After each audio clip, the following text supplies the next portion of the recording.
Well, hello, hello, hello. It's a fancy day. I'm using a different mug. Check out that little booger. Isn't that pretty? My friend Nancy makes these. I wish you could feel it. It's like tactile. She does little dots on there. It's very, very slick. How are you? Welcome, welcome, welcome. Just in case we haven't met yet, my name is Chris Acton with Acting Creative, and this is Live at the Loom. We get together every Thursday and just, touch base. We party a little bit, and we talk about some weaving in there somewhere. That's part of the agenda. Not all the agenda, but that is part of the agenda for sure. Everyone, please give a warm welcome and thank you to Lori, our gatekeeper, who is she is running the show. She is awesome. There's all kinds of familiar faces this morning. Hello, Sherry and Alex. And I saw Kathy and Gemma and Carrie is here and Nikki. Hello, Nikki. And Shannon. And did I say Connie? Connie was in first. Connie was like, who's here? I am ready. It's 9:01. Let's go. Yeah. Hello, Jennifer and Deb. And let's see. Who else do I have today? Oh, Carol is here and Ellen. Hello, Ellen. And Jody. Woohoo! Jody's all moved into her new house, I hope. Yay! And Shirley's here. Hello, Shirley. See, I love seeing all the bright, shiny faces. Okay, we're trying out our new technology this morning where Lori can kind of organize things for me. It's very, very slick. So here we go. Gemma says she did some more work on the inlay and the ridge of heddle. Nice. Found the weave very lopsided, then adapted a bit so it's more even. I like it. A funky looking scarf. Gemma, we're all in favor of a funky looking scarf. See, I have to figure out, I can put that up. There we go. See, technology. It is wonderful when it works. There's sometimes a learning curve to get there. It's all right. Good job, Gemma. Yay. Okay, let's see. Carol says I finished restoring the structo. Oh, nice. I had to resort to Texsolve heddles, but it is what it is. Carol, are you not a fan of the Texsolve? Let us know. Let's see. Oh. Okay. All right. See, I'm still getting used to it. Pardon me, folks, if there seems to be awkward pauses as I adjust to our new little system here. Gemma says she's got leftover warp. She'll see. You're very conscientious, Gemma, that you like, okay, I'll look into that. Yep. Okay. Who else is joining us today? Christine. Hello, Christine. We've missed you. She's back for the first time in ages. So happy to see everyone. We're happy to see you too, for sure. Belinda, hello. How are you from New Jersey? Shout out to all the Jersey girls, right? That's awesome. I'm not one, but I always like folks from that area. There's something about the kind of that part of the country, Northeast, I guess. Hello, Maureen. Hello, Dawn. Carrie says, happy day, Chris. Toasty with a glass of pop. I like it. We're all a toast. That's wonderful. We'll all do it. Let's see. How is everyone? How was your week? By the way, happy Mother's Day to everyone who celebrated. And a little special happy birthday to Lori, our gatekeeper. She had a birthday this week. Woohoo! Yay! Yay to Lori. We all celebrate her every Thursday, but especially this week. All right, Jennifer Fowler, she said she got the flown dressed for houndstooth fabric for a skirt. Woo! Now warping my Richard Heddle for a wrap in the same pattern. That's fantastic, my friend. Ooh, that's going to be great. Jennifer does all kinds of very cool vintage clothing, which is awesome. I admire anyone who enjoys the sewing part because it's a whole nother thing, isn't it? Right? Ooh, Sam is here. Hello, Sam. Let's see. Okay, so wait, Carol popped in and said, not a fan of Texsolve. They're not as tactile, not as easy to thread. Pardon me. I'm not a good multitasker. I don't know if we've talked about this or not, but I'm just not. It's not, the whole pat your belly, rub your head. It's not my forte. Carol says, Texsolve is not as tactile, not as easy to thread. Don't slide in the rails, the same as metal. They're quiet. That's true. But the structo is not a silent creature. I understand that. Okay, I get you. Yes. Let's see. Ernie says, did some sampling with different colors on the April weave along after re-slaying at 20 ends per inch. The pattern shows much better. Ernie, I love that you brought this up. By the way, I should put this up here for you to see. Because I don't know if I told you guys, but when I was first kicking around the idea for the April Weave Along, I started out at my normal set, and it just wasn't close enough. So, Ernie, this kind of confirms what my theory was, is that for it to read like proportionately, you got to kind of move those warp yarns closer together. Thank you for chiming in, Ernie. I appreciate that for sure. Right. Look at all the birthday love for Lori, our gatekeeper. Woohoo! We have lots of May birthdays. I remember this from last time. We have lots of wonderful, fabulous people born in this month, and we are so grateful. Okay, so Sherry says she found a seamstress, and she has so far created some beautiful bags out of samples. Yay! That is huge news, because if you're anything like me and you don't enjoy the sewing, it is a big deal to find someone who does and who's willing to work with handwoven, because it is not the same thing as working with just some fabric that you got at Joann's or Hobby Lobby or whatever that is. So yes, that is great news, Sherry. We're very, very happy for you. By the way, speaking of parties and celebrations, today we are celebrating the 6-month anniversary of the Acting Creative Community Facebook. Woo-hoo! Yay! Yay to us.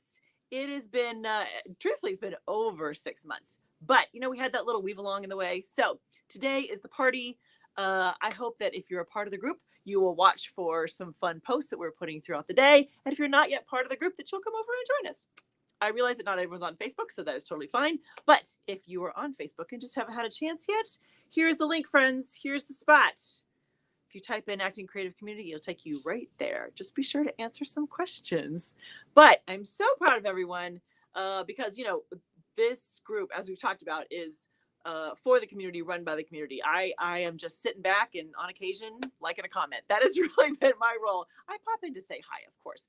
But it has just this wonderful, wonderful energy. And that's all because of you. So congratulations to all of you. You and you and you and you. All of you. Thank you so much for making the group run. So the other thing that's happening today, because today is a big day. Sometimes it just all falls on the same spot, right?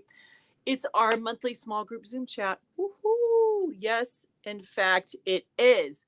There's I have a membership called the Acting Creative Insiders, and once a month I turn on Zoom and we all get together and chat. It's really, really fun to kind of see your projects and answer any questions and just get to know each other. It's awesome. So wander over to the membership, and it is for the top 2 tiers. The what is it? The ski shuttle and the rug shuttle. Yes. Yeah. So if you have been pondering if you want to join the group, or if you're in one of the other tiers, you're like, I want to try this out. Today's the day. Come on over. See, look at all the big announcements we have for today. I know. See, thank you for all the happy anniversary notices. Yes, it is. I'll be honest, folks. I had very little to do with all of that. That is all you, and you're doing a great job. So good. Let's see. So what else is happening? There's so much happening right now. We are working hard on the backside, and I say we because these days I have a little bit of a team now. I have other people helping me, which is amazing. Beyond our fabulous Lori, the gatekeeper, I have other folks that are helping me kind of with the content, organizing the business, all that kind of good stuff.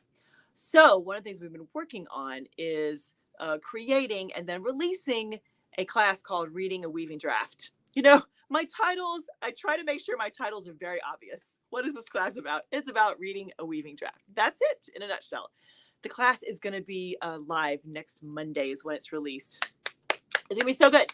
It's not very long. I think if you press play and watch it just front to back, just all the videos, about an hour. It's pre-recorded, but it is jam-packed full of all kinds of information. And if you're a beginning weaver, this is really the class for you. If you're ready to kind of think about how do I read this lovely mystical grid thing? What is this? Then watch out for that because that will be coming. It'll also be a course that is available for purchase all the time, which is awesome. But we've got a couple things that we're going to put in place. So to celebrate kind of the release, the launch of the Reading a Weaving Draft class. So let's see. Ernie says he's using 8.2 in the towels, but started at 17 EPI ends per inch to get a nice hand. It was all about learning, and it was an important lesson. Metal yellow first red. Nice, nice, Ernie. Excellent. That is. Sometimes there are projects that are really worth kind of futzing with the set, with the spacing, because it makes that much of a difference. So, all right. What Connie says, you're going to celebrate our anniversary next week. No, it's today. We're celebrating today, Connie. There's nothing live. It's all recorded. I can't be there because I have to be at the County Museum for a follow-up. I know you're doing all kinds of things representing the world of weaving, Connie. We love that. That is fantastic. No, we're celebrating today. Today's the day. But all the information, you're all set, my friend. I promise. Okay. So tell me how your projects are going. Some of you have already kind of chimed in to let me know. I'm going to grab my tea. I'm sitting on a stool, so I'm taller today, but that means I'm in a weird kind of awkward position to grab my tea. I didn't plan that well. Someday I need to take you on kind of a behind the scenes look at what it's really like to get ready for Live at the Loom or to do a recording, because let's just say I've been doing a lot of recording this week. And my house is just wrecked, just destroyed, because, I put the camera up and I look behind me. I'm like, oh, but I don't want that there. And so then I'm like flinging things out of the way so that I have the right background or the right angle or whatever. It's not just turn on the camera and go. It's a little more, a little more involved than that. So tell me about your projects, friends. What is happening with you? What else are you working on? Is this fun? It's something about the colors that just make me very, very happy. Let's see. Carol says, working on a new tartan, on the tartan loom. It's a 1970s Norwood cherry wood loom. Oh, I bet that's beautiful. Very nice, Carol. Let's see. Ellen said she started threading 600 threads for a hand-painted cotton and tencel warp. Ooh. That's going to be lovely. Ellen, do you know what the fabric's going to be for, or is that to be determined? Let me know what you're thinking, what you're planning. Mm-hmm. Yeah. I like it. Carrie says the mug is a celebration mug. It is. I like that. It absolutely is, Carrie. We'll go with that. Mm-hmm. Dawn says I just run out of weft. Ordered more and waiting for it to arrive. It's okay. I'll just finish the warp on the table loom and maybe put a warp on the ridge of heddle. Don, we know you got a couple looms to choose from, right? That's I understand that. That is always kind of startling when you run out of yarn. I'll be honest. Do you guys actually like sort out the yardages before you start? Because I don't usually do that, which sometimes of course comes to bite me in the butt later. That sometimes it does. Sam says she finished slaying an 8/8 cotton for a thrum rug. Oh, nice. Still have to get through the heddles and wind on. Finished slaying 8/8 cotton. All right, my dear. I like that. I don't know that I've heard of 8/8 cotton. I'll be honest. Is that 8/4 cotton? Is that what you mean? Ellen says it's to be determined. It'll be a little wider than her usual. Well, Ellen, it's gonna be beautiful no matter what. No matter what, we know this. Okay, this is Maureen. Maureen, she's my Michigan friend. Maureen's like an hour and a half from me, which I loved. I always think of her being just get on 94 and go see Michigan friends. She's working on an overshot baby blanket. Ooh, after a few false starts, it is going smoother. Okay, excellent. Sometimes the false starts, they make you work for it. Sometimes the universe says, do you really want to do overshot here? And, you have to kind of rethink about that. Does that seem fair? Does that seem a fair assessment, friends? Gemma says she's planning her warp to be painted and a warp for the big loom. Ooh, nice. Do you know what you're going to do with those, Gemma? All right. See, it's a weird angle. See, I got to turn all the way around. Yeah. That's, these are first world problems, honestly, right here. Connie says, threading the reed on August. Well, that's a great name for a loom. It's an antique We've seen your space, Connie. We know all about your beautiful antique looms. Sherry says she's working on her second crookbroad project, hoping this will be a state fair entry. Oh, nice. Sherry, how soon is the state fair for you? I think, is ours in August? Is there anybody from Indiana on? I don't know if there is. I think ours is in August. I'll be honest. I've never put something in for the state fair. That's a good reminder, Sherry. Maybe this is the year. Alex says my new E-Cube arrived and I assembled it yesterday. Today is weaving and spinning. It's a good day, Alex Madison. So we love that. Why not? I like the whole let's decide that one day is all for weaving and spinning. That's brilliant. All right. Scott says, morning all. Hello, Scott. Just finished. Oh, wait. Okay, wait. Lori? I know you. Okay.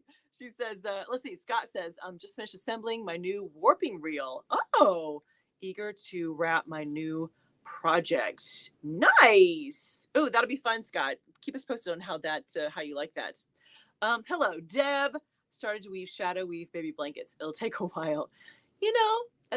Weaving is not exactly it's not a quick craft, is it? So we're with you. We'll keep you entertained while you go through it all. Sam's has got a cone of cottontail from Cotton Clouds. Super soft. Nice. We love that Cotton Clouds. Jody Ibarra, all the things. Christine says, after the weave along, I had a warp ready to go for a set of towels for a new bride. Oh, in colors that are not my usual. Does anyone else find that working with not your personal taste makes you work faster? Okay, Christine, this is a great question. And here is my personal story. Everyone jump in and let us know if how that goes when you're not working with your usual. So here is my quick story to go with that. So I did a custom project for a friend of mine, her mother-in-law, and her kind of dining room, living room was all open. And she still had, I don't want to say still, that doesn't sound right, but her colors were very much like all the pastels. Now, if you're new to the group and to me, here's what you might not know. Pastels are my least favorite. Anything in like a light pink, whoa. No. That is not for me. And let's just say the predominant color in this project was like this pale peachy color. And I was just like, yeah, really? It is just not my favorite. I tend to like bolder colors. So the whole weaving faster, there is something to that. Yes, I would agree that was yep. I wove definitely faster because it was not my favorite. I was like, nope. Now I have put peach with like a navy blue, which I like. Like I like it with there's other bold colors around it, but if it's just a whole spread of pastels, nah, not. Is that just me? Or is anybody else? Anybody else with me? You let me know. Let's see. Dawn says, apparently I hadn't paid the math bill before I started the last floor loom project. Dawn, that is a brilliant phrase right there. I hadn't paid the math bill. That's, I'm going to remember that because there are times I know exactly what you're talking about. Carrie says, I can't figure out how to sort out yardage before weaving. My yarn is in kilogram quantities and I haven't found a way to work out yards versus grams. Ooh. Okay, do we have any suggestions for Carrie? We've already talked about the fact that I don't usually sort that out. So anyone else have ideas for Carrie about figuring out yardage? That is an interesting challenge though, isn't it? To have the whole weight versus, yeah, that thing. Yep. Okay. Gemma says she's not sure what she's doing yet with her beautiful warps that she's putting in there. I understand that. That's all right. Okay, Sam clarified for me. 8/8 is twice as thick as 8/4 from Brassard in Quebec. Oh, I'll have to look at that. Okay, Sam, is that the kind of thing that I could use like for a rep weave? Like, is it really chunky? Because that sounds awesome. I love a chunky yarn. Yeah. Carol says, cut off a Lori. Okay, here's what you don't know. I have like I can see a little square of Lori below this, and I can see her face as we're navigating. We're figuring it out, folks. Don't you worry. It's all good. It's all good. See, this is her thumb. Yes, yeah. She has fabulous thumbs, but sometimes they just automatically want to push things. That's yeah, I understand that. That's awesome. Okay. Let's see. Yeah, Connie agreed. Commissions are tough if I don't like the colors. Yeah, right? Yeah, uh-huh. Yeah, Carol says the 1980s are calling. I'm also not a pastel person, especially all shades of pink. Carol, I see you. That's, yeah, exactly. Mm-hmm. Yeah. Oh no, we did something crazy for Carrie there, Lori. We have to see if we can bring that. See, we just have to see if we can bring her back. Sherry says she loves bright colors. Just ordered neon colors for a crook broad rug. Woohoo! That's fantastic. Very nice. The bright colors are, yeah. I tend to like. I kind of describe them as bold colors. Yeah. Well, I'm with you. Kathy says I'm right there with you. We'll not do anything pink unless I absolutely have to. Mm-hmm. Yeah. Yeah. That's. Uh-huh. Yeah. Yeah. Let's see. Okay, so Jennifer suggested a converter, some kind of converter type in the numbers for the length or the weight. That's yeah, that's a good suggestion because the Google can do all the things, right? That's for sure. Let's see. Oh yeah, see, thank you. That was me. That was me that time, Lori. That was. Christine says, I'm sure there are many conversion charts. Yeah, yeah. Mm-hmm. Yep, yep, absolutely. Yes. Okay, so here's what I've got for us today. The floor loom is empty because you saw me cut everything off last week. So here's what I thought. Here's what I got. I put the project through the washer and dryer. So I figured we would just discuss it very briefly. Here's what I came up with. This is all what I decided. A2 cotton is this is the project that we took off the loom last week, and A2 cotton. Do we want to take a guess? What we should guess? We should guess what the shrinkage was. They're pretty close too, by the way. So give me a guess as to the width. I'll tell you was 10%. Give me a guess for what you think the shrinkage was in the length. Just what? Okay. Carol, that's exactly right. It was 13% in the length. That is crazy. How did you know that? Have you worked with A2 a lot? Is that right? Is that yeah, 13%. That's exactly right. 10%. I lost 10% in the width, and I lost 13% in the length. But you know what's really fun about after something goes through the washer and dryer is just how certain colors pop more than others. And it's not, this is a 2-2 twill, so I was gonna say it should look exactly the same on the front or the back. But I just think this was the project that had the hand painted warp. Yeah, right there.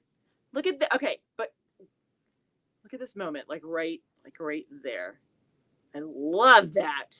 Where it's like this bright red, a little hint of blue right there. See? So pretty. And come on, isn't this a good moment? There's something about hand painted warps, friends. If you haven't worked with them yet, just throw it on and give it a play. That looks really nice, right? Just that little transition from like, and you know what? There's no way to really get this effect if you're throwing, even if you have yarns that are really close in value like that. You just can't quite get that effect without. Come on, isn't that pretty? There's just something about that. Kind of as it rolls from one color to another. Mm-hmm. Kathy says maybe it's just me, but it looks brighter. I believe that. Yeah, the colors really pop. Uh-huh. Yeah, exactly. See, okay. Look at this little nugget right there. By the way, I love these two colors together, like kind of lipstick red and kind of this teal, like a peacock blue. There's something really interesting about that combination. And I intentionally put the warp on so that all the colors kind of were the same. I know my good friend Ellen likes to kind of shift them so they're not all like changing colors at the same time, but I intentionally kept them like that this time around. Look at the yellow. Right? See? These are fun kind of show and tells. Where it's just something like it's that you kind of expect some things, but then other things are surprises. Very sunset-ish, isn't it? Mm-hmm. Okay, here's what's interesting is that you really can't see the twill hardly at all in here, but then it just jumps off the fabric right there. See, Shirley says, love the general color change. Thank you. Right? I do too. I'm with you, Shirley. Yeah. See, there's something. It's a, I had a friend in college who, when we were out enjoying a meal, she'd stop every so often and be like, man, that's a good bite. So I love to use that phrase. So at times I'm like, ooh, that's a really good bite. Like, so, like just a little, there's a little moment right there. See. Anyways, I wanted to share what it looked like since you guys saw it last week as it was fresh off the loom. I wanted to give you kind of a little preview of what it looked like after it had been to the washer and dryer. It does look a little different, that's for sure. So here's the other thing I have for us. Let's see. She left me some notes right here. Carol says, I love pulling stuff out of the wet finish. It totally changes the look of things. Making the threads a cohesive fabric is magic. Nice, Carol. I like that sentiment. That's yeah, there's absolutely something to it for sure. So here is the other thing that I wanted to share with you today. So I don't know about you, but where I live, there's some weavers, but not a lot. So when your friends find out that you're a weaver and they get all the publications, they send you things.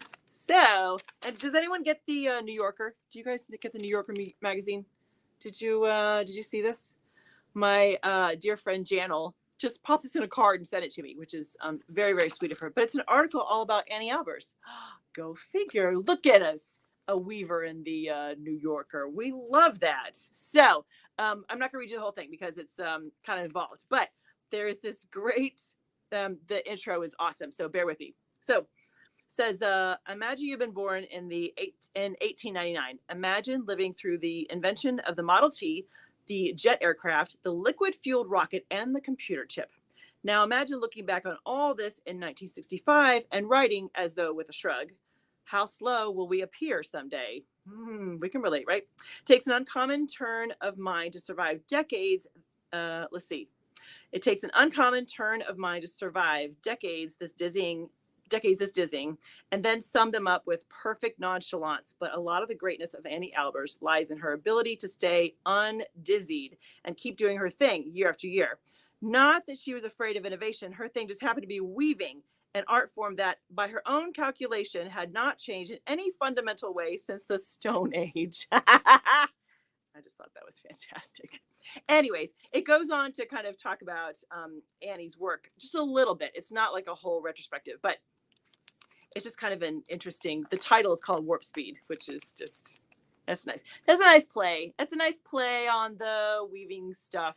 And anyways, are you guys familiar with Annie Albers? I was looking around. I have one of her books. I have On Designing. This isn't as popular as, what's the other one? It's the something about hand or on weaving. Is it just on weaving? I bet that's what it is. Anyways, Annie's a very, very interesting person. That is for sure. Yeah, Lori said, I'm fascinated by the work of Annie Albers. Yeah, she is interesting. That is for sure. Oh, Carrie. We love you. Sorry about that, honey. Yes. So yeah, anyway, so I didn't know if you guys if you've ever heard of Annie Albers or looked into her life. When I attended the what was it? It was the HGA, the Convergence, 2 years ago, when it was in Knoxville, which was beautiful, by the way. I did 2 sessions back to back. One was about Annie Albers and one was about, oh shoot, I'm going to think, oh, there's some balloons. Yay. There we go. Who was the other one? Oh, I'm drawing a blank. I should have prepared. I should have had notes in front of me, friends. Who else would have been right there? She was a real, okay, someone help me out. Who's another weaver that overlapped with Annie Albers? It's a big name too. Is it Mary something? Oh, that's gonna make me crazy. Someone's got to help me out here. Anyways, so these 2 weavers lived like their lives overlapped, and Annie was very much about kind of not ethereal, but real kind of like philosophical approach to weaving. And this other weaver was very much about like, nope, it's all about patterns, it's about tradition, it's about all these things. So boy, I can't think of her name. Mary Atwater, thank you. Sherry Jansen gets a big old gold star and a brand new bike. Mary, yes, thank you. Mary Atwater. See? Look at you. Excellent. Thank you so much. Yes. Mary Megs Atwater. Yes. So yeah, see Gemma right there. She knew it too, right? There we go. Thank you. So what's fascinating is the contrast between these two significant names in weaving, but significant for very different reasons. Mary was so much kind of the practical part of it, and tradition is important, and all about, I'm going to share books of lots of drafts, and isn't Mary the one who is responsible for really bringing shadow weave? I think that's right. And Annie was very much like, oh, you should just let the textiles, let the materials speak to you.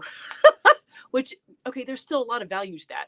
It's just a very different approach. The contrast is just kind of fascinating. So if you ever get a chance to kind of look at the two of those significant ladies, they really did make their marks on the world of weaving in very, very different ways. So anyway, so I just want to share those things for you because they were floating around today. Part of me was thinking that I might get the table loom off so that we could cut it off together. But then I remembered I have to do a demonstration tomorrow, and I'm gonna need something to weave. You know how that goes. If anyone is wandering through Chester, Indiana, there is a group of, our downtown is littered with all kinds of great little creative artistic businesses, and they're having a thing called Third Friday. So I'll be there from 4 to 7. 4 to 7? I think that's right. I'll be there just weaving away, talking to all the people. That's the plan for tomorrow. Yes. Oh yeah. Thank you, Lori. She talks about those great documentaries on YouTube. Mm-hmm. Yeah. Oh, that YouTube. We love that. Yeah. Gemma was saying it'd be a good book to get. I love the Bauhaus style. Yeah. That's, do you know the story, Gemma, about she went to a Bauhaus and wanted to be a painter, and they took one look and they said, oh no, you're a girl. You can't be a painter. That's how she ended up in the weaving in the textile department. Oh, thank goodness we're past all that sexist crap. Thank goodness, right? Turns out it was a good thing that she became a weaver, for sure. All right, friends. Let's see. Did you get a chance to check out this week's Handwoven Experience video? Mm-hmm. It was a part 2 of the mix and match. Mix and match. That's the one.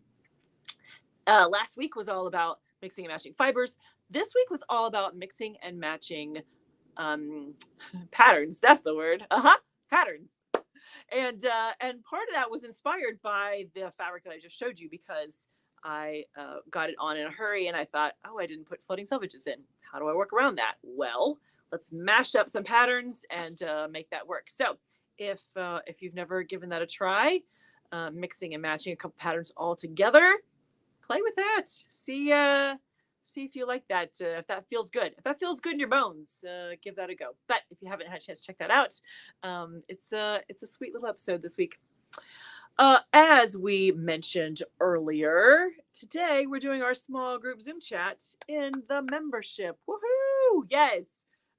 It's always a joy to have a chance to chat with everybody live and see their projects and answer questions and just get to know everyone. It's really, I think that's one of the really unexpected and wonderful things about building this online business, is just those moments when I really get to meet you as people and find out what you like. And it's okay if you like pale pink. We can still be friends. That's okay.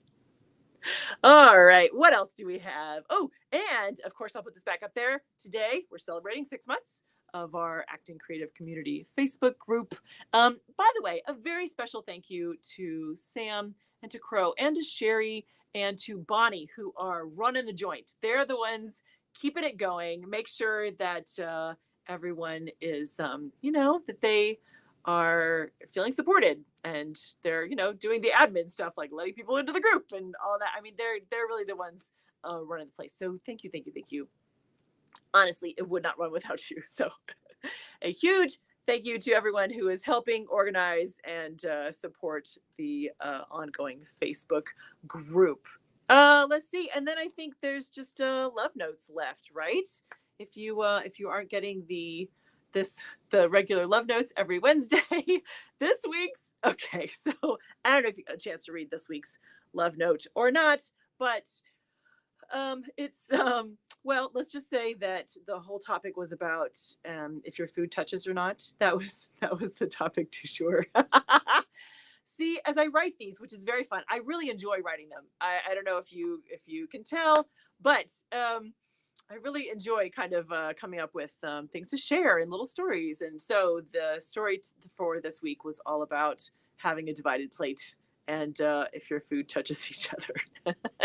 I'm getting better. But mostly I like my food not to run into each other. That's mostly where I'm coming from.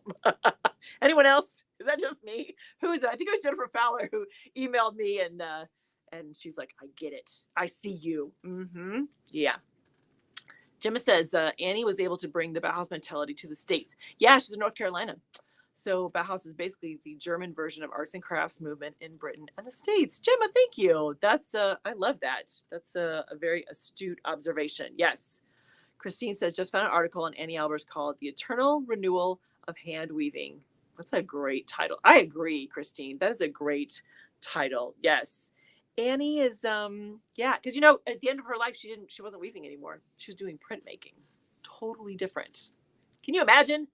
No, why would you ever leave this craft? But yeah. Mm-hmm.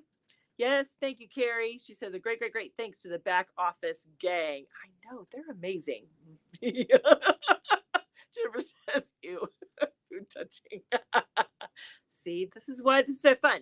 You guys get me. That's yeah. Shirley says I grew up mixing my peas into the mashed spuds and gravy. I have one pot meals. Yeah, Shirley, I'm getting better at that. I gotta say. And peas and potatoes, I don't mind that as much. It was the canned peas, the juice that would run into the Kraft macaroni and cheese and whoa. Nope, nope. Yeah.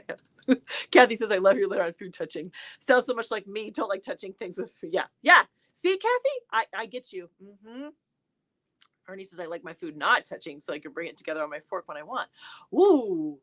Oh, that's great, Ernie. It's kind of a control thing, right? I will choose how to mix my food, not the food. That's awesome. I like that.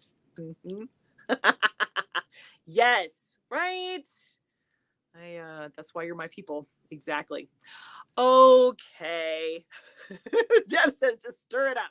See, Deb, good for you. That is awesome. Just mash it all together. That's yeah, I like that. What is this, Carol? I'm telling you, Fritos and chocolate pudding. Fritos and chocolate pudding. This sounds like a kind of a salty sweet something. Is that the idea? Is that the like French fries in your chocolate shake, like that kind of idea? Yeah.